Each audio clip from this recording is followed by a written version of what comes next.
All right, y'all, welcome back to the channel. I am super excited to be dropping this video. I got a quick question for y'all. What is something that every college student has in common? Hello, I like money. That's right, money. Which is why I'm super excited to be dropping this video today, because I think it's something that everybody is going to be able to relate to. So without further ado, let's get into it.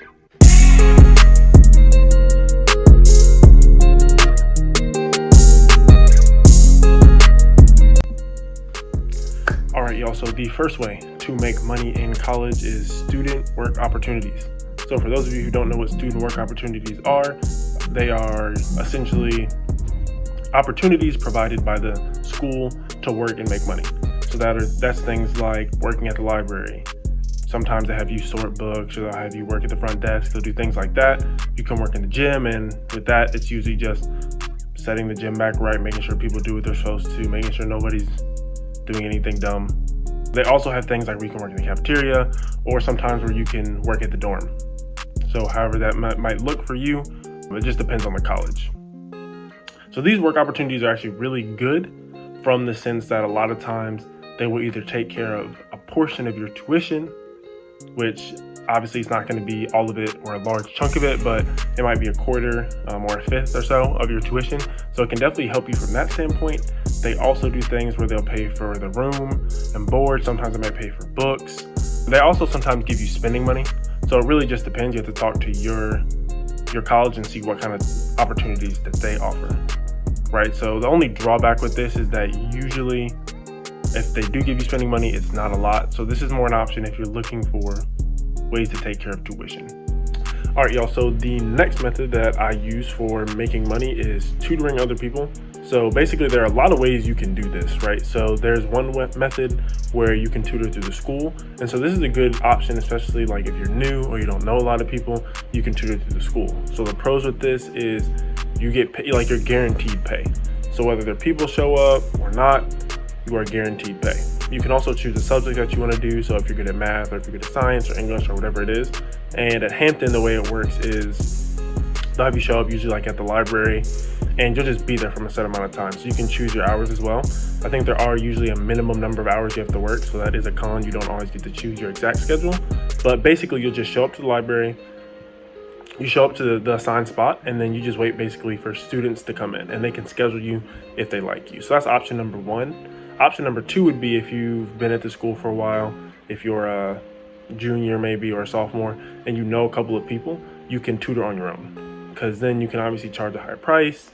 You can definitely set the schedule whenever you want to, and you can take on as many people that you like, right?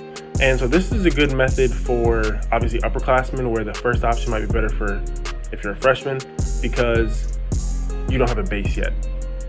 And so you can do this. Don't think just because I'm a freshman I'm not going to be able to get in tutoring. If you do have AP courses, or there are courses that you've taken in college, you can still sign up as long as your GPA is high enough, right? And there's always the valid option of trying to tutor high schools in the area too, because they usually pay a good fee as well.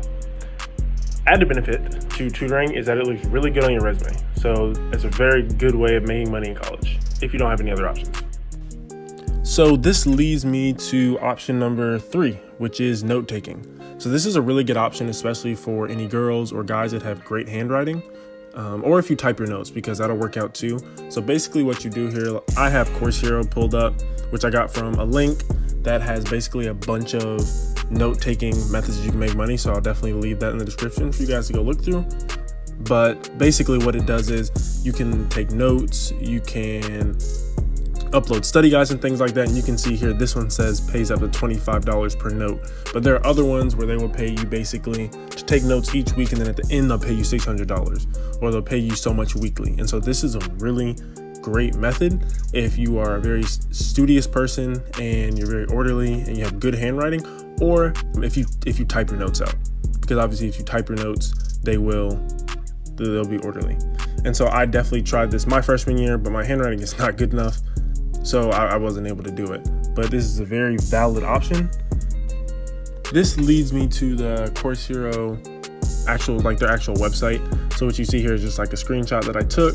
And just a couple of things I did want to point out is if you look at the top right under where it says extra money with the check mark there, it says top tutors earn an average of $500 a week.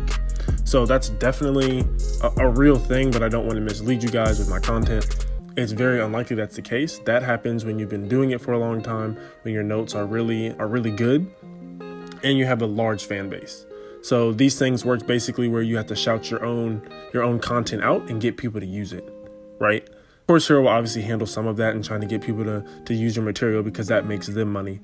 But a lot of this is on you. So, I mean, if you're a really popular person or you know a lot of people or people know you're smart, this is definitely a good option and you can really make $500 a week. So this is a really doable thing. At the bottom right there, you can see where it says find tutoring jobs in your domain. So these are some of like the subjects. They pretty much have everything, guys. They have accounting, business, economics, math, biology. They have the sciences, they have history. They have a little bit of everything. So if you have anything that you really are skilled in, that you really are good at taking notes at, definitely look at this and be willing to sign up. All right, so the last method of making money that I have for you guys is to start your own business, which is not that hard. Stop the cap. Let me say it like this.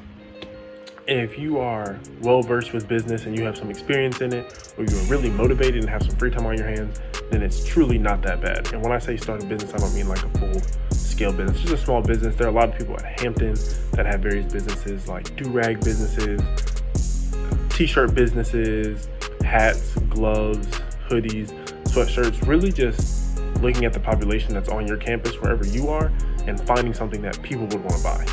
And then really just it's a matter of mass producing those, right? And then that can be a good income for you. But it's also going to be more work, and it's also going to take a lot more energy to start up because there's no framework already there that's been built. But definitely don't sleep on that. It could be a valid option. Just look around and see how willing you are to try and do that.